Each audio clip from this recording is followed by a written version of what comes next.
আসসালামু আলাইকুম। আজকে হিসাব বিজ্ঞান দ্বিতীয় অধ্যায়ে লেনদেনের সপ্তম সৃজনশীলের সমাধানটি করব আমরা। চলো দেখি কি বলা হয়েছে প্রশ্নে। 2017 সালের জানুয়ারি মাসে বড়ুয়া ট্রেডার্সের ব্যবসায় নিম্নোক্ত লেনদেনগুলো সংঘটিত হয়েছে। জানুয়ারির 1 বিক্রয়ের জন্য পণ্যদ্রব্য ক্রয় 60,000। জানুয়ারি 12 অফিসের জন্য আসবাবপত্র ক্রয় 26,500। জানুয়ারি 23 অনেক ট্রেডার্সের নিকট পণ্য বিক্রয় 1,25,000। জানুয়ারির 25 তারিখ অফিস ভাড়া প্রদান 15,000। জানুয়ারি 28 তারিখ ব্যাংকে জমা দেওয়া হলো 32,000 টাকা। জানুয়ারি 30 তারিখ মনির ব্রাদার্সের নিকট থেকে পণ্য ক্রয় 28,000 টাকা।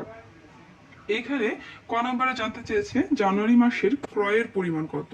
তাহলে এখানে ক্রয় হয়েছে কোন কোন তারিখে। জানুয়ারি 1 তারিখে বিক্রয়ের জন্য পণ্যদ্রব্য ক্রয় করা হয়েছে, এটি একটি ক্রয়।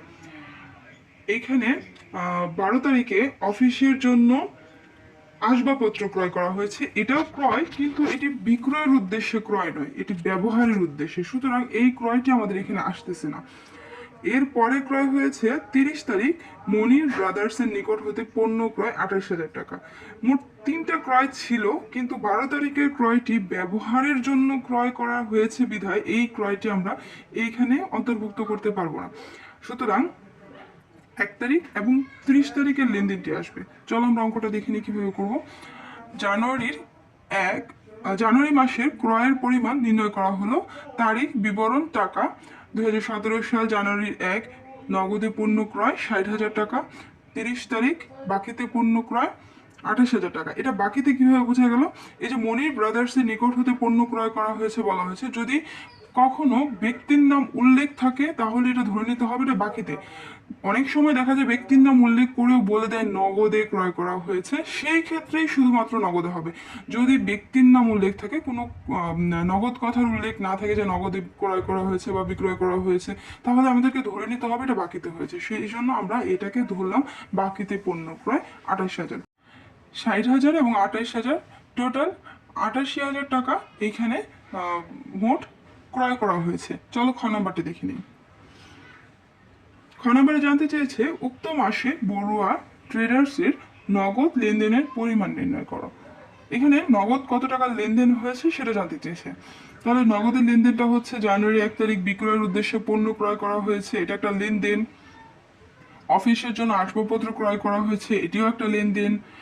তারপরে অনেক ট্রেডার্সের নিকট হতে পণ্য বিক্রয়, যেহেতু অনেক ট্রেডার্স নাম উল্লেখ করা আছে সেহেতু আমাদেরকে এটি ধরতে হবে এটি বাকিতে হয়েছে, নগদ কথার উল্লেখ নেই যেহেতু, এবং যার কাছে বাকিতে বিক্রয় করা হয়েছে তার নাম উল্লেখ আছে, এটি বাকিতে হয়েছে। 25 তারিখ অফিস ভাড়া প্রদান, এটি নগদে হয়েছে, এটি আসবে এখানে। ব্যাংকে জমা দেওয়া হলো 32,000 টাকা, এটাও আসবে এখানে।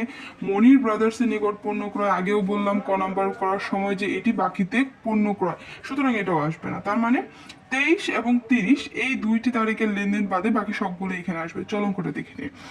উক্ত মাসে বড়ুয়া ট্রেডার্সের নগদ লেনদেনের পরিমাণ নির্ণয় করা হলো। তারিখ বিবরণ টাকা টাকা অথবা পরিমাণ টাকা লিখলেও হবে, সমস্যা নেই। 2017 সালের জানুয়ারির 1 বিক্রয়ের জন্য পণ্যদ্রব্য ক্রয় 60,000।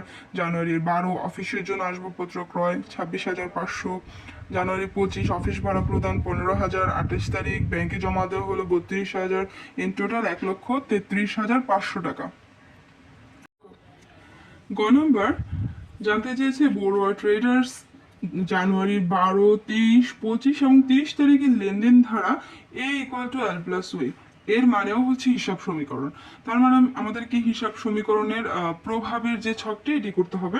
চলো আমরা ছকটা আগে দেখে নিই। 2017 সালে জানুয়ারি মাসের লেনদেন সমূহের প্রভাব হিসাব সমীকরণে দেখানো হলো।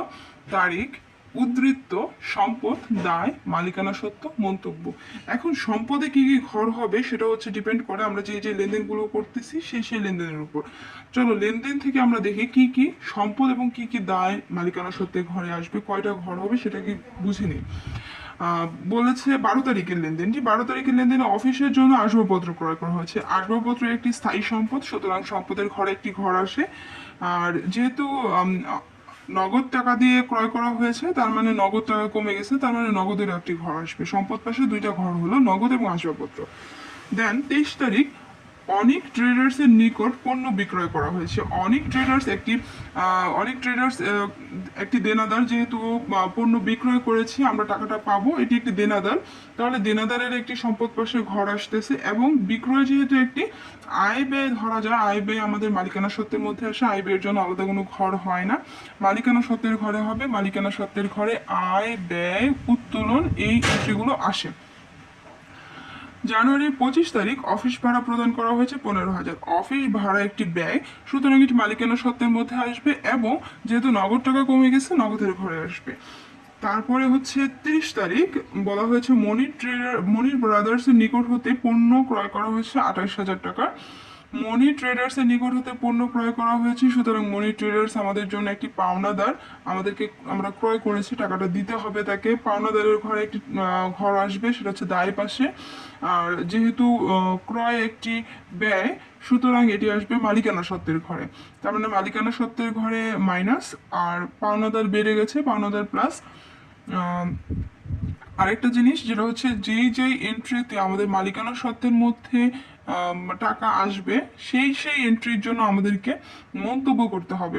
যেমন এখানে যে ধারে বিক্রয় করা হয়েছিল, পণ্য বিক্রয়ের জন্য ধারে পণ্য বিক্রয়, ভাড়া প্রদান, পণ্য ক্রয়, আমাদের যে এন্ট্রিতে লেনদেনের মধ্যে দেখা গেছে যে আমাদের মালিকানা সত্ত্বে প্রভাব পড়বে, সেই এন্ট্রির জন্য আমাদেরকে মন্তব্য দিতে হবে। এখন প্লাস মাইনাস করলে আমরা টোটাল দুই পাশের টাকা একই রকম পেয়ে যাব। ধন্যবাদ।